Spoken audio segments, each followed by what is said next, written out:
prego, prego. Grazie. Forse. Quanti anni sono, Maria? Allora, di qua c'era il bar. Di qua si va sotto.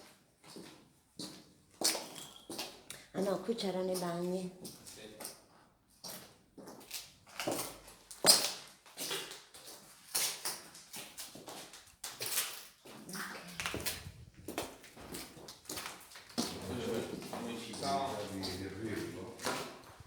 Un po' formato il comitato da qua, hanno pulito, ma poi No, che ripreso. peccato. Questa balcony, capito? Sì, sì, ci sono. E poi tutto qua, guarda, tutto buco. È rimasto un buco. Sì, e lì c'era il palco, capito? Dove proiettava il film. Posso? Attenta, Maria. Sì, sì. Vuole scendere da lì?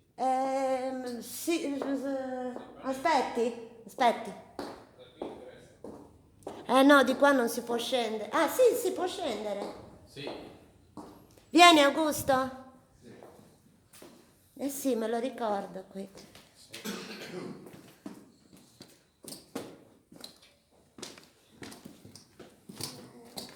Non c'è luce, vero?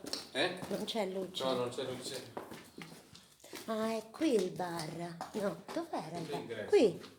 Il bar, l'ingresso era qui, sì. La biglietteria. Questo anche forse un ingresso. Sì, qui c'era la biglietteria. Sì. Sì, che c'era la signora. Sì. Da qui entrano la gente. Da qui entra la gente, poi qui c'è l'ingresso, poi c'è uno avanti e uno dietro. 3 ingressi sorgono.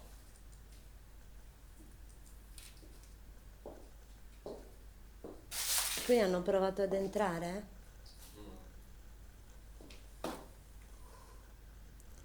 C'erano tanti cinema una volta a Nuoro. Il Pidocchietto al Corso, Garibaldi, l'Ariston, dove ora c'è il negozio Piazza Italia, l'Arena Giardino che apriva tutte le estati in via La Marmora, l'Eliseo e chiaramente il Cineteatro Le Grazie, una grande sala gestita dai padri Giuseppini, nella quale generazioni di nuoresi hanno passato i loro pomeriggi a farsi incantare dalle meraviglie dei fratelli Lumière. Quando chiuse nel 2008, per poi riaprire dopo 2 anni, grazie alla testardaggine di padre Giorgio Accalai, responsabile dell'oratorio, con l'appoggio degli oblati di San Giuseppe Marello, molta fu la tristezza. Anche se nel mentre il mondo era cambiato. Al cinema non si andava quasi più e comunque c'era il multisala di Prato Sardo. Le sali, grandi e piccole, nel cuore della città reggevano dove potevano, al massimo per rassegne d'autore, o meglio per rappresentazioni teatrali. Ma negli anni d'oro era diverso e il cinema era un rito collettivo di divertimento e informazione. Ancora negli anni 90, quando internet esisteva, ma era ancora roba per pochi, e a dirigere il cinema dei Giuseppini era arrivato il padre di tutte le sale nuoresi, Chicchino Cambosu.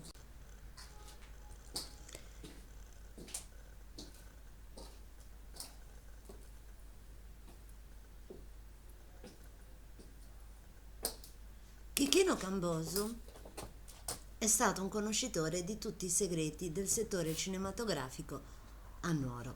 Personaggio conosciutissimo insieme al vecchio padre Antonio, che fu il pioniere dei gestori delle sale nuoresi.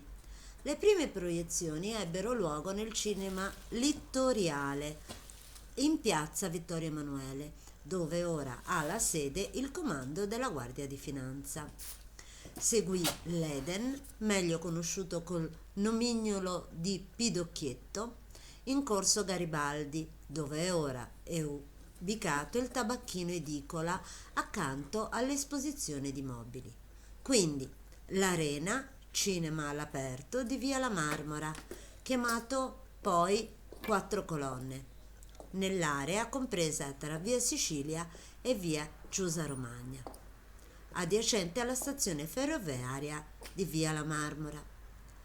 L'Ariston, nello spazio dove ora si trova il negozio Piazza Italia, ex UPIM, infine l'Eliseo di via Roma.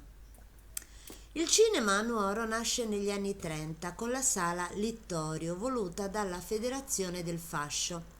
Il direttorio lo affidò all'ex bersagliere Antonio Cambosu, che dette inizio alle proiezioni 2 volte alla settimana, il giovedì e la domenica.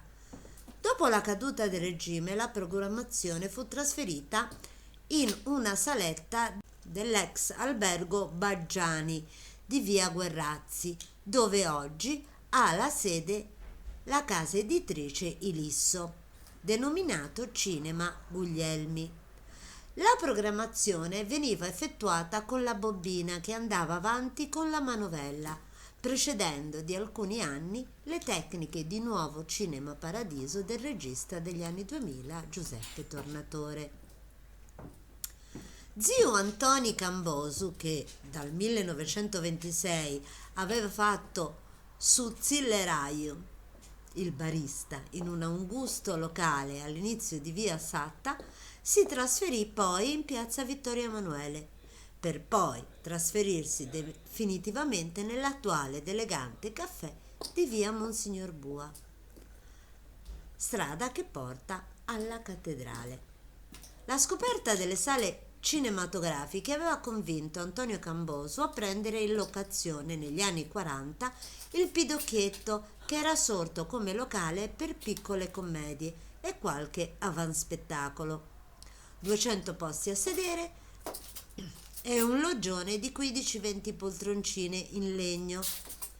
I proprietari erano le famiglie De Bernardi e Maoddi. I Cambosu, col passare degli anni, ne acquisirono solo i 2/3, senza però riuscire a diventarne proprietari. All'interno del cortile, dietro la biglietteria, c'era una rampa di scale che portava a uno Susu e uno Iosso, dove aveva il domicilio il pittore autodidatta Francesco Congiupes, noto Mandrone, che andava e veniva spezzo alticcio durante la proiezione del film. Nel 1942 la ditta Francesco Guiso Gallisai presentò al Podestà la domanda per la costruzione del Teatro Eliseo.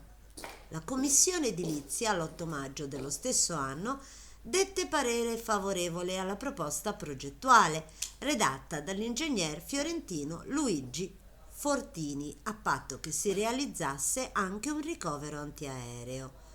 L'inaugurazione ebbe luogo nel 1946. Nel frattempo era sorto il Salone Pio IX, di proprietà della diocesi, che aveva una disponibilità complessiva di 250 posti. Era dislocato in via Monsignor Bua. Agli inizi degli anni 50 nacque, sempre per iniziativa della famiglia Gallisai, il cinema all'aperto Arena Giardino, sistemato ad anfiteatro con le sedie in legno. Attività che si protrasse fino al 1958.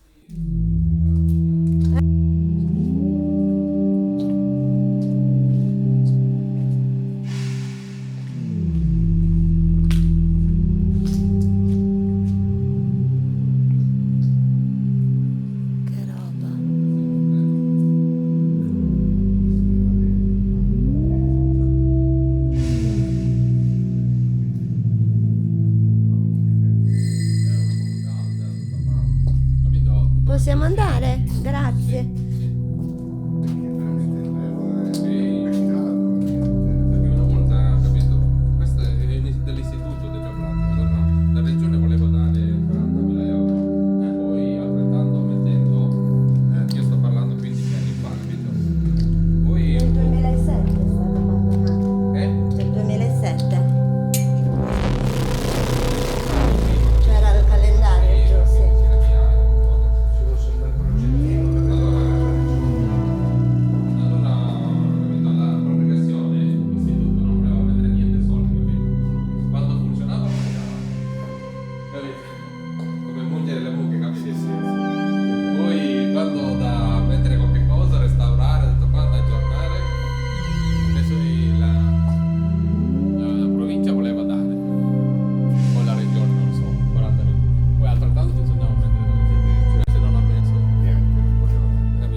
regia si può andare, no?